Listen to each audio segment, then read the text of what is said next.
Seumpama biji. Shalom, saudara Tuhan, kembali kita pagi hari ini dalam renungan pagi dan kita tetap membahas di bumi seperti di surga.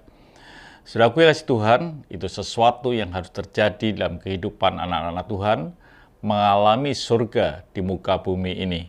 Kita akan baca ayatnya lebih dahulu di dalam Matius 6 ayat 9 dan 10 dikatakan, "Karena itu berdoalah demikian, Bapa kami yang di surga, dikuduskanlah namamu, datanglah kerajaanmu, jadilah kehendakmu di bumi seperti di surga." Kerajaan Allah harus datang di muka bumi ini.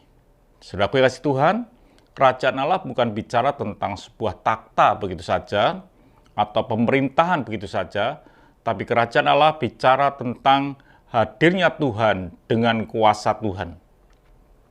Jadi kerajaan Allah itu bukti hadirnya otoritas Tuhan, hadirnya tahta Tuhan, pemerintahan Tuhan, juga disertai hadirnya kuasa Tuhan. Dikatakan di dalam firman Tuhan, saudara Tuhan, demikian. Di dalam Matius 12 ayat yang ke-28, "Tetapi jika aku mengusir setan dengan kuasa roh Allah, maka sesungguhnya kerajaan Allah sudah datang kepadamu." Kembali dikatakan, bicara tentang kerajaan surga, itu bicara tentang energi Tuhan, tentang kuasa Tuhan yang hadir di muka bumi ini, yang bisa menembus penguasa penghulu di udara sampai di muka bumi ini.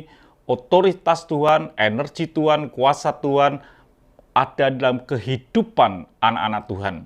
Sehingga dikatakan, maka sesungguhnya kerajaan Allah sudah datang kepadamu ketika setan itu dikalahkan dengan kuasa Tuhan. Jadi saudara Tuhan, perlu dalam hidup kita ini kita mengalami. Itu terjadi ketika hidup kita, di mana pikiran kita, hati kita, seluruh hidup kita sesuai dengan frekuensi daripada Tuhan. Dikatakan saudara Tuhan di dalam 1 Korintus 4 ayat yang ke-20. "Sebab kerajaan Allah bukan terdiri dari perkataan, tetapi dari kuasa." Jadi kerajaan surga itu bicara tentang bukan perkataan saja, tapi yang disebut dengan kuasa. Itu harus dialami oleh anak-anak Tuhan. Ketika kita bisa sinkronkan pikiran kita sesuai dengan gelombang Tuhan, maka otomatis kuasa Tuhan itu bisa sampai di dalam kehidupan kita. Dan kita akan mengalami sesuatu terjadi di dalam hidup kita. Jadi saudara Tuhan, itu yang harusnya terjadi di dalam kehidupan kita. Roma 14 ayat yang ke-17 dikatakan, "Sebab kerajaan Allah bukanlah soal makan dan minum, tetapi soal kebenaran, damai sejahtera, dan sukacita oleh Roh Kudus." Ada apa di dalam Roh Kudus? Memang Tuhan berikan sukacita. Lebih daripada itu, di dalam Roh Kudus itu ada yang disebut energi Tuhan. Di dalam Roh Kudus ada kuasa Tuhan. Di dalam Roh Kudus ada kekuatan Tuhan.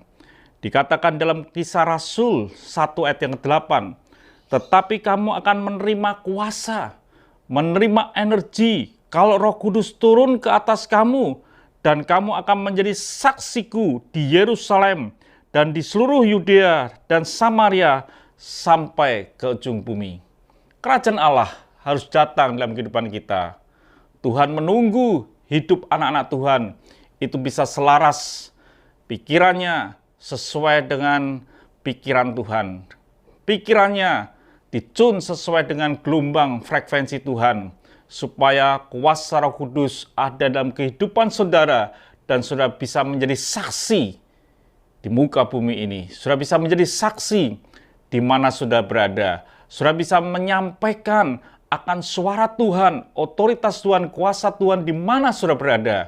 Itulah, biarlah di bumi seperti di surga melalui kehidupan saudara dan saya. Tuhan memberkati, sampai jumpa esok pagi. Mari kita berdoa. Kami bersyukur ya Bapa, biarlah hidup kami mengalami kuasa Tuhan. Hidup kami boleh sesuai dengan sistem Tuhan, sesuai dengan gelombang Tuhan, frekuensi Tuhan, sehingga kami boleh mengalami surga hadir dalam hidup kami, dan kami menjadi saksi-Mu di muka bumi ini. Terima kasih Bapa, dalam nama Tuhan Yesus Kristus kami bisa berdoa dan mengucap syukur. Haleluya. Amin. Tuhan memberkati.